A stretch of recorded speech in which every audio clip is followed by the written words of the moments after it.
নামাজের পরেই মন্ত্রিপরিষদের জরুরি মিটিংয়ে পে স্কেলের চূড়ান্ত গেজেট প্রকাশের নির্দেশ দিলেন আইএমএফ। ১১ থেকে ২০তম গ্রেডের কর্মচারীদের নতুন সিদ্ধান্ত সরকারি চাকরিজীবীদের নবম পে স্কেল এবং নতুন বেতন কাঠামো নিয়ে প্রশাসনিক অঙ্গনে দীর্ঘ টানাপোড়েনের অবসান ঘটিয়ে অবশেষে সিদ্ধান্তের দিকে এগিয়ে গেছে নীতি নির্ধারক মহল। সচিবালয় সম্প্রতি অনুষ্ঠিত উচ্চ পর্যায়ে এক বৈঠকে সরকারি কর্মচারীদের বহুল প্রতীক্ষিত গেজেট প্রকাশের সার্বিক দিক নিয়ে বিস্তারিত আলোচনা হয়। বর্তমান সরকারের শীর্ষ পর্যায় থেকে শুরু করে অর্থমন্ত্রণালয়ের দায়িত্বশীল ব্যক্তিরা এই বৈঠকে উপস্থিত ছিলেন। দীর্ঘদিনের জটিলতা এবং নানা ধরনের প্রশাসনিক মারপ্যাচ কাটিয়ে বেতন বৃদ্ধি এবং নতুন গেজেট প্রকাশের ক্ষেত্রে সরকারের অনমনীয় মনোভাবই আজ এই যুগান্তকারী মোড় এনে দিয়েছে। বিশ্লেষকদের মতে সরকারি চাকরিজীবীদের এই দাবি বা নতুন কাঠামো বাস্তবায়ন প্রক্রিয়াটি মোটেও সহজ ছিল না। বারবার বিভিন্ন আইনি ও আমলাতান্ত্রিক জটিলতা এই প্রক্রিয়াটিকে দীর্ঘায়িত করার চেষ্টা করেছে। তবে বর্তমান প্রশাসন এবং অর্থ মন্ত্রণালয়ের কঠোর অবস্থান সব বাধা অতিক্রম করতে সহায়তা করেছে। বিশেষ করে সরকারের শীর্ষ নেতৃত্ব সাফ জানিয়ে দিয়েছেন যে বেতন বৃদ্ধির মতো জনগুরুত্বপূর্ণ বিষয়ে কোনো ধরনের কালক্ষেপণ বা বিলম্ব বরদাস্ত করা হবে না। সচিব কমিটির পক্ষ থেকে যে প্রতিবেদন জমা দেওয়া হয়েছিল তার ভিত্তিতেই গেজেট চূড়ান্ত করার জন্য অর্থ মন্ত্রণালয়কে সরাসরি ও কড়া নির্দেশ দেওয়া হয়েছে। আইনি পেটিং সহ অন্যান্য আনুষঙ্গিক বিষয়গুলোকে নীতিগত বা ভুলবাতার হিসেবে না দেখে এগুলো দ্রুত সমাধানের তাগিদ দেওয়া হয়েছে, যাতে প্রজ্ঞাপন চাইতে কোনো লঘু অজুহাতেও দেরি না হয়। ভিডিওটির এই মতো পর্যন্ত এসেও এখন পর্যন্ত যারা যারা আমাদের এই চ্যানেলটি সাবস্ক্রাইব করেনি তারা অবশ্যই আমাদের এই চ্যানেলটি সাবস্ক্রাইব করে পাশে থাকা বেল আইকনটা অল করে দিন। এই পুরো প্রক্রিয়ার পিছনে আন্তর্জাতিক মুদ্রা তহবিল বা আইএমএফ এর কিছু নির্দিষ্ট শর্ত এবং অর্থনৈতিক সুপারিশও অত্যন্ত গুরুত্বপূর্ণ ভূমিকা পালন করেছে।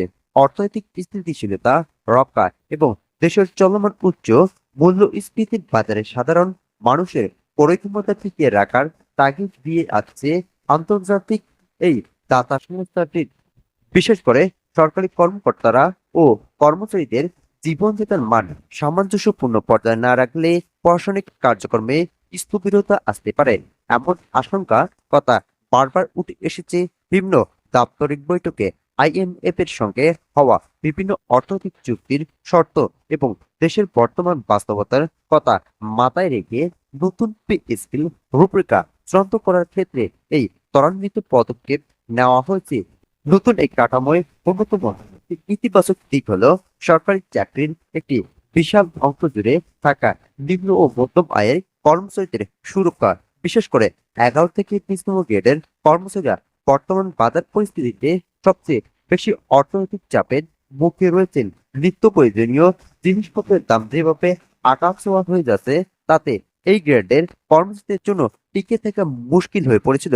বিষয়টি নীতি নির্ধারক মহলের দৃষ্টিগোচর হওয়ায় নতুন বেতন কাঠামোতে এই নিম্ন গ্রেডগুলোর ক্ষেত্রে বাড়তি গুরুত্ব দেওয়া হয়েছে। তাদের আর্থিক নিরাপত্তা নিশ্চিত করা এবং কর্মক্ষেত্রে গতিশীলতা ফিরিয়ে আনার জন্য তুলনামূলকভাবে বেশি সুবিধা বা সামঞ্জস্যপূর্ণ বৃদ্ধির সুপারিশ চূড়ান্ত করা হয়েছে।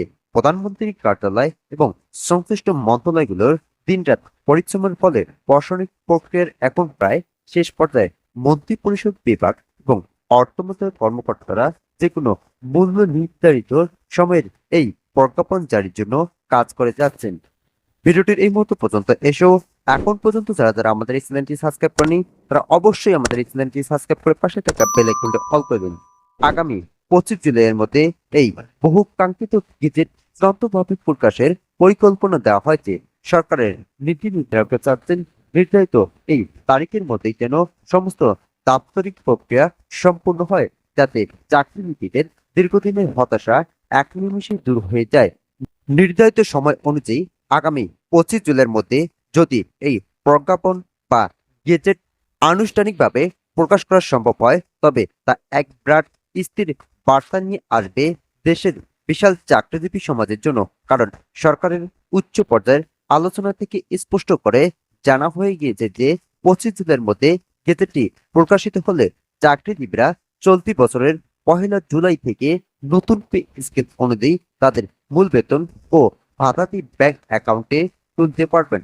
আর যদি কোনো কারণে এই নির্ধারিত সময়ের ব্যত্যয় ঘটে বা প্রজ্ঞাপন জারিতে বিলম্ব হয়, তবে পুরো প্রক্রিয়াতে আরো 1 মাস পিছিয়ে যেতে পারে।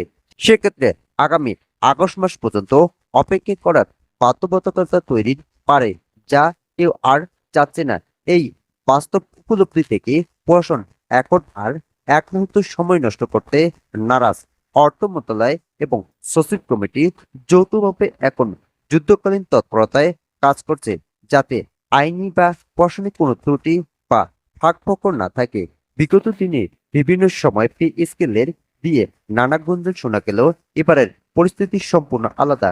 বর্তমান প্রশাসনের সরাসরি সদিচ্ছা এবং তদারকির কারণে ফাইল চলাচলের চীনা দীর্ঘসূত্রিতা এবার অনেকটাই লাঘব হয়েছে। গ্রেড ভিত্তিক বেতন কাঠামো পুনর্নির্ণয়ের কাজটি অত্যন্ত নিখুঁতভাবে সম্পূর্ণ করতে সচিব কমিটি অর্থ মন্ত্রণালয়কে কঠোর নির্দেশিকা প্রদান করেছে। এর ফলে মাঠ পর্যায়ে কর্মচারীদের মাঝে এক নতুন উদ্দীপনা সঞ্চার হয়েছে। তো আজকের এই প্রতিবেদনটি এ পর্যন্ত। আশা করি এই প্রতিবেদনটি থেকে অনেকে উপকার পেয়েছেন। যদি উপকার পেয়ে থাকেন তাহলে অবশ্যই আমাদের চ্যানেলটি সাবস্ক্রাইব করে পাশে থাকা বেল আইকনটা অল করে দিন।